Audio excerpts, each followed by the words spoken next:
Elvis was like, before the Beatles, my picture of Elvis was. Tom Petty never pretended to be something he wasn't. He played rock and roll the way it was meant to be played. Simple, honest, with feelings that came from somewhere real. It's crazy about Elvis, loves horses. While others chased trends, Petty chased truth. While others showed off, he dug deeper. His songs sounded easy because he worked hard to make them that way. Strip away the extra, find the heart, let it beat. He grew up in Florida listening to records that changed his life. Each one showed him a different path, a different way to tell stories, a different way to make people feel something. The music business is making people aware of just how good music can sound. Petty collected these albums like maps. They showed him where rock and roll came from, and where it could still go if you respected it enough, treat it right, gave it room to breathe. Behind every Heartbreakers song lived these 7 albums. They taught him how to write hooks that stuck, how to sing the truth without shouting, how to make 3 chords say everything that needed saying. These records weren't complicated, they were essential, like water, like air, like the things you need to live. Here are the 7 albums Tom Petty loved enough to carry with him forever. Subscribe if rock and roll still matters to you. Which one do you think shaped his sound most? 7. Elvis Presley. Well, since my baby left me, well, I found a new place to dwell. Tom Petty heard Elvis and everything changed. That first album from 1956 didn't knock politely. It kicked the door down. Elvis singing Blue Suede Shoes sounded dangerous. Tutti Frutti exploded with joy. I Got a Woman mixed gospel and blues into something brand new. Young Tom in Florida listened and knew his future. See Elvis. Elvis appeared like, a vision. He didn't look like anything I'd ever seen. He wasn't going to work a normal job. He was going to play rock and roll, because Elvis made it look like freedom. Elvis moved like nobody else, sang like rules didn't exist. His voice could be tender or wild in the same song. That range fascinated Petty. How Elvis could go from gentle to explosive without warning. How he made it all seem natural, easy, like breathing. Petty studied that. Later, his own voice would carry that same quality. Conversational but powerful. Calm but capable of anything. What hooked Petty forever was the attitude. Elvis didn't apologize, didn't explain himself, just existed with total confidence. That swagger wasn't fake, it was necessary. Rock and roll needed that. Petty carried it forward. When he sang I Won't Back Down decades later, Elvis was there. That same refusal to bend, that same certainty. Elvis Presley taught Tom Petty that rock and roll was about freedom. And once you tasted freedom, you could never go back. You could never pretend to be small again. 6. Help. When I was younger, so much younger than today, I never needed anybody. Tom Petty loved the Beatles like everyone did. But Help hit him differently. Released in 1965, this album caught them growing up fast. Still pop, still catchy, but deeper now. The title track sounded happy, but the words were desperate. Glad if we're giving them something that they're going to enjoy, and I think they will. I'm really glad to be able to do it. Yesterday showed they could break hearts quietly. You've Got to Hide Your Love Away proved Dylan was rubbing off on them. Petty heard all this and learned important lessons. You could be popular and still be real. You could write hits and still mean them. The Beatles made it look simple. 3-minute songs with perfect melodies. Harmonies that sounded like they'd always existed. But underneath was craft, hard work, attention to detail. Petty studied how they built songs, how every word mattered, how the melody served the story, how nothing was wasted. That economy became his trademark. Say what you need to say, then stop. What amazed Petty was their evolution. Every Beatles album sounded different from the last. They never stood still, never got comfortable. Help was them between eras. Not boys anymore, not quite men yet. Searching. That search was honest. Petty respected that. Later, his own career would show the same restlessness. the same need to grow without losing yourself. The Beatles taught Tom Petty that craft mattered, that you could be accessible and still be an artist, that great songs were built, not just found. 5. Mr. Tambourine Man. My boot heels to be wandering. Tom Petty heard the Byrds and found his guitar sound. Mr. Tambourine Man came out in 1965, and those 12-string guitars changed everything. Roger McGuinn's Rickenbacker jangled like bells, like light made into sound. The Byrds took Dylan's words and made them float, made them shimmer. Petty heard that and knew what he wanted. That chiming, ringing guitar sound became his signature, became the Heartbreakers' foundation. The Byrds mixed folk and rock before anyone called it folk rock. They had harmonies like the Beatles, but with an edge, a melancholy underneath the beauty. I'll Feel a Whole Lot Better sounded sad and hopeful at once. The Bells of Rimney turned an old poem into a prophecy. McGuinn's guitar cut through everything clean and sharp. Petty studied that tone, that clarity. Later, Mike Campbell would play those same kinds of lines with the Heartbreakers, ringing and pure. What Petty loved was the Byrds' restraint. They didn't overplay, didn't fill every space with noise. The guitars had room to breathe, to ring out fully. That space between notes mattered. Petty carried that into his own music. Songs like American Girl and Here Comes My Girl lived in that jangle, that chime, that sound of guitars that sang. The Byrds taught Tom Petty that tone was everything, that the right guitar sound could make a good song great. That less was always more. 4. Exile on Main Street.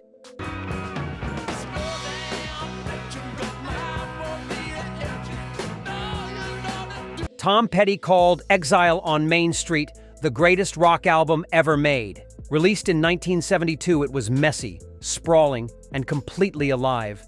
The Stones recorded it in a basement in France. I didn't ever have a choice. I was just taken over by it. I was infatuated with music, and that's what I wanted to do. You could hear the sweat, the booze, the late nights and long days. Nothing was polished, nothing was perfect, but everything was real. Petty heard that rawness and understood. This was what rock and roll should sound like. Lived in, earned, true. The album wandered through blues, country, gospel, and pure rock. Rocks Off kicked things off with swagger. Tumbling Dice rolled like its title. Sweet Virginia was country soul. Shine a Light reached for redemption. The Stones weren't showing off. They were surviving, making music because they had to. Petty loved that desperation, that need. Later, his own album, Damn the Torpedoes, would carry some of that same urgency. What destroyed Petty was the feel. Exile didn't sound like a studio album. It sounded like a band playing together in a room. Mistakes stayed in. Rough edges weren't smoothed. The imperfection was the point. Petty learned from that. Later, he'd record the Heartbreakers live in the studio. Everyone is playing together, capturing moments instead of building them piece by piece. The Rolling Stones taught Tom Petty that rock and roll needed danger, that safe was death, that the best albums captured lightning in a bottle and didn't apologize for the scorch marks. 3. Bringing It All Back Home. John is in a basement mixing up the medicine. I'm on a pavement thinking about the government. The man in a Tom Petty heard Bob Dylan go electric, and everything made sense. Bringing It All Back Home came out in 1965, and it split the world in two. Acoustic on one side, electric on the other hand. Folk and rock married together. Dylan singing poetry with a full band. And that really gave it an extra spark, you know. I thought it did. Petty heard that fusion and recognized his own path. You could have meaning and melody, depth and drive, words that mattered and music that moved. Subterranean homesick blues spit words like bullets. Maggie's Farm declared independence from everything fake. Mr. Tambourine Man painted pictures in verse. Dylan showed Petty that lyrics could be more than boy meets girl. They could be stories, observations, questions without answers. Petty absorbed that. Later, His own songs would tell stories about real people. Free Fallen painted pictures. Into the Great Wide Open followed characters through life. What changed Petty was Dylan's courage. Folk fans hated the electric sound, called him a traitor. Dylan didn't care. He followed the music where it needed to go. That fearlessness inspired Petty. When critics said his music was too simple, too basic, he kept making it anyway. Because like Dylan, he knew simple didn't mean shallow. Clear didn't mean empty. Bob Dylan taught Tom Petty that words mattered, that you could rock and still say something.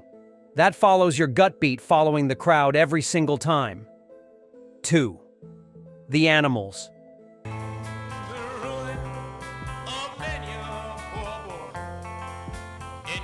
Tom Petty loved The Animals' rawness.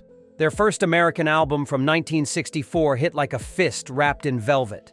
Eric Burdon sang blues like he'd lived them, like he meant every word. House of the Rising Sun took an old folk song and made it devastating. 6 minutes of building tension and release. Petty heard that and learned how to make a song breathe, how to let it unfold naturally, how to not rush the story. The Animals played British invasion rock with American blues soul. I'm Crying was desperate and real. Don't Let Me Be Misunderstood pleaded with honesty. Burdon's voice was rough, powerful, and completely committed. He didn't put things up, didn't smooth the edges. That directness spoke to Petty. Later, his own vocals would carry that same quality. Straightforward, honest, no tricks. What Petty loved most was the band's democracy. Everyone contributed. Alan Price's organ was as important as Burdon's voice. The guitar and bass locked together. They sounded like a unit, like 5 parts of one machine. Petty built the Heartbreakers the same way. Everyone mattered. Everyone served the song. No egos bigger than the music. The Animals taught Tom Petty that authenticity couldn't be faked. That audience knew it was real when they heard it. That commitment to truth beat technical perfection. That heart was the only thing that mattered. 1. Roger McGuinn. Ain't gonna trust you, baby. You never could before. Tom Petty's favorite album was Roger McGuinn's solo debut from 1973. Not the Byrds, McGuinn alone. This surprised people, but Petty knew why. This album showed what happened when someone who'd done it all stripped back down, started over, found themselves again. McGuinn played that same 12-string Rickenbacker, but quieter now, more personal, songs about searching and wandering and not having all the answers. I'm So Restless captured Petty's own feeling perfectly, the need to move, to create, to never settle. Stone was gentle and sad. Hanoi Hannah proved McGuinn could still rock when needed. But mostly the album was intimate, reflective, a master showing his craft without showing off. Petty treasured that humility, that refusal to rest on past glory. McGuinn could have made Byrds albums forever. Instead, he made something honest. What made this album #1 was what it represented. McGuinn had been in one of the biggest bands of the 60s. He could have chased that fame.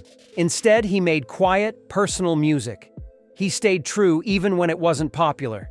That integrity became Petty's North Star. Decades later, when offered chances to sell out or compromise, he thought of this album, of McGuinn's example. Roger McGuinn taught Tom Petty his most important lesson. Stay true. Make the music you need to make. Success matters less than honesty, and the long road beats the shortcut every time. Tom Petty never stopped being a fan. These 7 albums taught him simplicity, honesty, courage, and craft. His songs connected because these songs connected to him first. What album lives in your heart? Drop it in the comments. Subscribe for more stories about the music that changed everything.